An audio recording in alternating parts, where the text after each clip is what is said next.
Oh, yeah. Oh, no.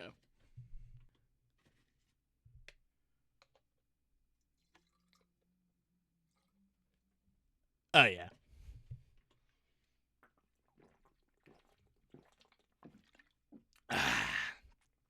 Oh, yeah. Dry shit in that bitch. Hey, yo, what the fuck? Oh, yeah. Cheers.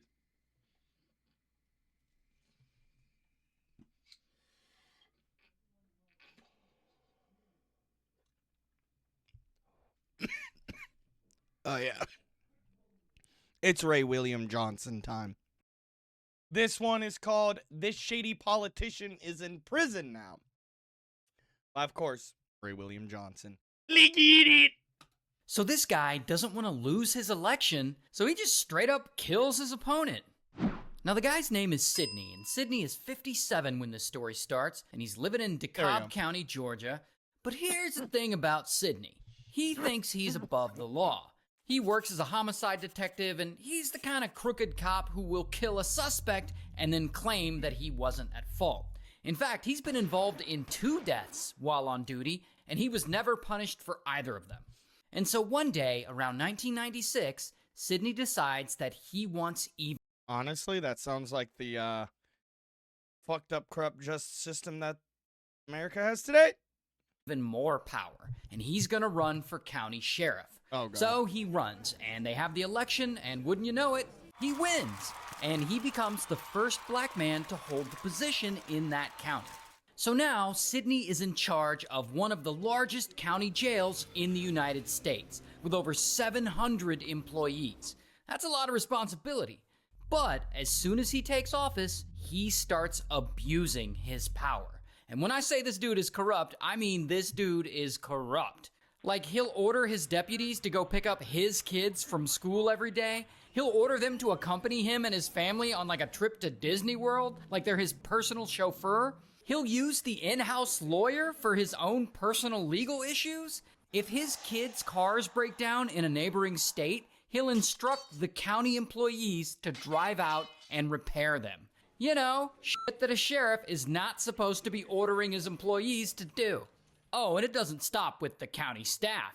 Sidney also exploits inmates in the county jail as well. Like, he'll assign inmates to do manual labor at other people's houses and stuff. And the dude is just not running this jail well at all. What? So, wait. He's just like, all right, motherfucker. You're gonna go mow Joe Schmo's fucking lawn today. While you motherfucker over there are gonna go clean Betty Boopity Boop Boop's fucking gutters. What? Is this like fucking community service? Like, what? I'm just trying to, because when I hear that, I think of, I'll just pick a random prisoner in the fucking facility and be like, here you go, this is your job today, go out and do it, fuck you. Type shit. That's fucked.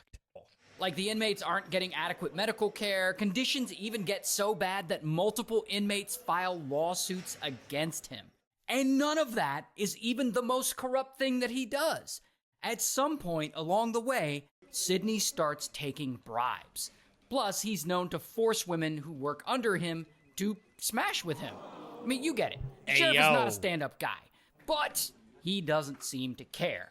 He's gonna do whatever he wants. And this behavior goes on for years. In fact, it's going so well for him that once Sidney's tenure is almost over, he decides to run for re-election. And in the year 2000, that's exactly what he does. And that is where this guy comes in, Derwin.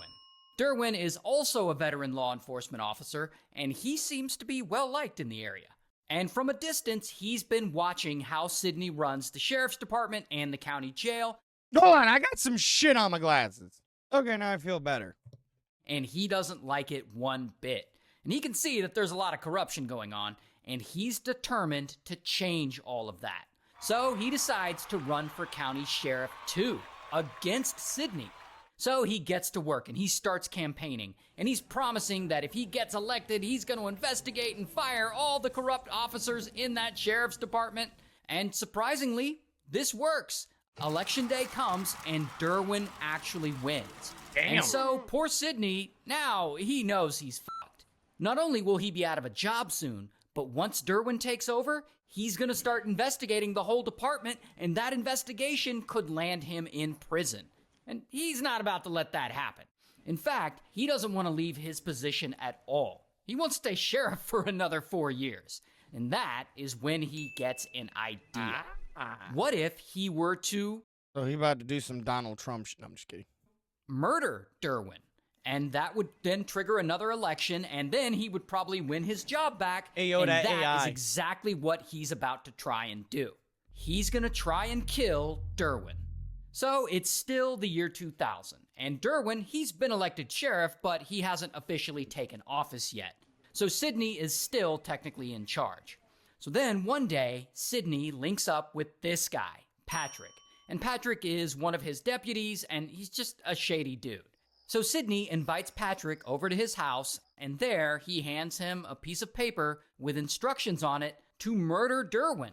I'm not sure why he didn't just verbally give him these instructions, but Hey, yo, okay. gotta keep that shit up Now, on the like down I low. said, Patrick, he's a shady guy, but he's not a professional hitman. He's never done this before. So internally, he starts freaking out. I mean, he knows that if something goes wrong, he'll be the only one to get busted, and he doesn't want that. So he tells Sidney, I can't do this hit alone. And Sidney's like, okay, I'll get you 3 other guys to help. So Patrick contacts 3 of Sidney's former employees, and he brings them into the assassination plot. And soon he meets with these 3 goons, and he explains the whole plan to murder Derwin and everything, and that Sidney has promised that if they assassinate him, that he will then give them whatever positions they want in the sheriff's department once he gets back into power.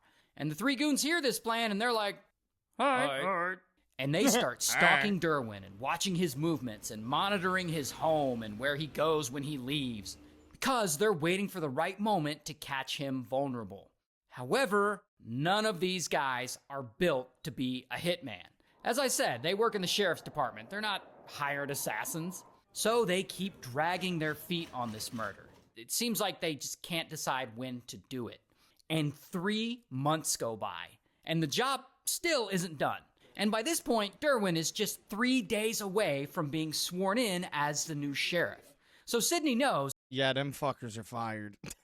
it's now or never. If this hit is gonna happen, it needs to happen right away, because once Derwin takes office, Sidney could be investigated and ultimately arrested and put in jail. So Sidney starts to panic, and he lets Patrick know that this shooting has to happen tonight. So that evening, Patrick and the other 3 goons, they drive over to Derwin's house, and they get there, and 3 See, like, why are you accompanying them now? Huh? Why didn't you accompany them before in my nose? But what the fuck? of the guys get out, and they wait in the darkness for Derwin to come home. And soon Hey, yo, enough, they're ICE he agents does. now. He pulls up into his driveway, and then he steps out of his car. Oh, no. Right when he steps out, the 3 men jump out, and blam, blam, blam. One of the guys shoots him 12 times. Damn. And unfortunately, He did. Derwin doesn't survive. Then, Patrick and the 3 goons, they flee the scene. Later, of course, local police are called, and they step in, and they start investigating all of this. And pretty quickly, they begin looking into Derwin's political opponent, Sidney.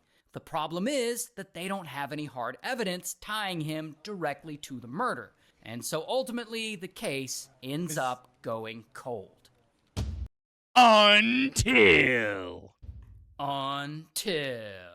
A few months go by, and it's now 2001, and Patrick's shady ass is at his home, and there is apparently a drug deal going down on his front lawn involving him and some other shady people. Oh, damn. Well, this drug deal ends up going wrong, and people pull out guns, and there's like a whole shootout right in Patrick's front yard.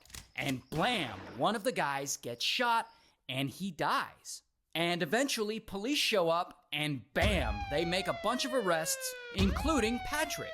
And so now Patrick is facing serious murder charges. And he's really scared. I mean, he doesn't want to spend the rest of his life in prison. So he makes a deal with He gonna get fucked in the butt. prosecutors, and he agrees to tell them everything drop he soap. knows about Derwin's murder in exchange for immunity. And he ends up telling them everything, all about Sidney's assassination plot. Not only that, one of the other guys involved in the assassination gets arrested as well, and he snitches too. And so, bam, police finally arrest Sidney. Here's his mugshot. And so ultimately, he goes to trial, he's found guilty, and he gets sentenced to life in prison. While Patrick and the other guy who cooperated with police, they're given immunity, and the other two goons who didn't cooperate, they're also sentenced to life in prison. Snitches get stitches. Damn. I was expecting something like that.